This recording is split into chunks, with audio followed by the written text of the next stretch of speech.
আজকে কোনো emotional video তোমাদের সাথে শেয়ার করছি না। আজকে শেয়ার করছি বাঙালির ইমোশন। বলে না, কিছু জায়গা থাকে যেখানে গেলে একটা আলাদাই শান্তি মনে হয়। তাই আজ ফ্যামিলিকে নিয়ে সেখানে চলে গেছিলাম। আজ আমরা গেছিলাম বোদাগঞ্জ। বোদাগঞ্জ হলো আমাদের বাঙালির 51 পীঠের মধ্যে এক পীঠ। এই বোদাগঞ্জে অবস্থিত আছে মা ভামড়ি দেবীর মন্দির। আর শুনেছি নাকি এই মায়ের কাছে গিয়ে তোমরা যদি কিছু চাও, তোমরা নাকি খালি হাতে ফিরে আসবে না। তাই আর অপেক্ষা না করে আমরাও তিনজন মিলে চলে গেলাম সেই মায়ের সাথে দেখা করতে। সবার প্রথমে বাইরে দাঁড়িয়ে ফুলের ডালা কিনে নিলাম। তারপরে লাইনে দাঁড়িয়ে থেকে মায়ের পূজা দেওয়ার জন্য তৈরি হলাম। কিছুক্ষণ পর মায়ের সামনে যেতে পারলাম। সত্যি কথায় আছে না, মা সত্যি মাই হয়। মায়ের মুখের দিয়ে তাকিয়ে থেকে একটা আলাদাই শান্তি পেলাম সত্যি। তারপরে জানতে পারলাম কিছু দূর আগালে নাকি গর্ভের ভেতরে আরেক মা আছে। তার সাথে দেখা করার জন্য আমরা লাইনে দাঁড়িয়েলাম।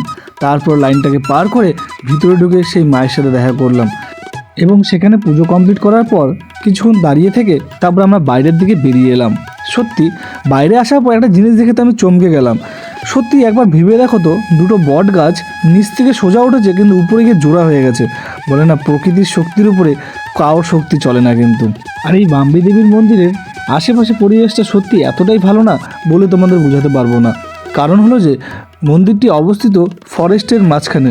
সেখানে তোমরা নানান ধরনের পশু পাখিও দেখতে পারবে, পাখি দেখতে পারবে, বাঁদর দেখতে পারবে। প্রচুর পরিমাণ বাঁদর ছিল সেখানে। সত্যি আশপাশের পরিবেশটা সত্যি একটা আলাদাই শান্তি তোমার মনে এনে দেবে। তারপরে আমার হাতে তোমাদের বৌদি নারকেল ধরিয়ে দিল যে তুমি নারকেলটাকে ফাটিয়ে দিয়ে আসো। নারকেল ফাটানোর পর আমি একটা মানত করে নিলাম। মানত করার পর সেই নারকেলের জলটা আমি আমার পরিবারের সবার গায়ের দিকে একটু ছিটিয়ে দিলাম। তারপর দেখো, সত্যি বলে না, কপাল ভালো থাকলে সব কিছুই ভালো হয়। আমাদের নারকেলটাও সত্যি খুবই ভালো ছিল।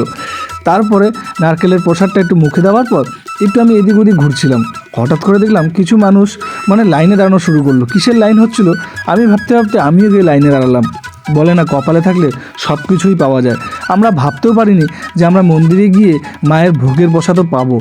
দেখো, ফাইনালি আমি ভোগের প্রসাদও পেয়ে গেছি। ভোগের প্রসাদটা মুখে তোলার সাথে সাথে মনে একটা আলাদাই আনন্দ, আলাদা একটা খুশি হয়ে গেল। সত্যি বলে না, মায়ের প্রসাদ প্রসাদই হয়। যাকে বন্ধুরা, ভিডিওটা আমি এখানেই শেষ করছি। ভিডিওটা যদি আপনাদের ভালো লেগে থাকে তাহলে অবশ্যই একটা লাইক করবেন এবং অবশ্যই একবার গিয়ে মন্দিরটাতে ভিজিট করবেন। কিন্তু সত্যি একটা আলাদাই আনন্দ লাগবে। রাখছি তাহলে, বাই।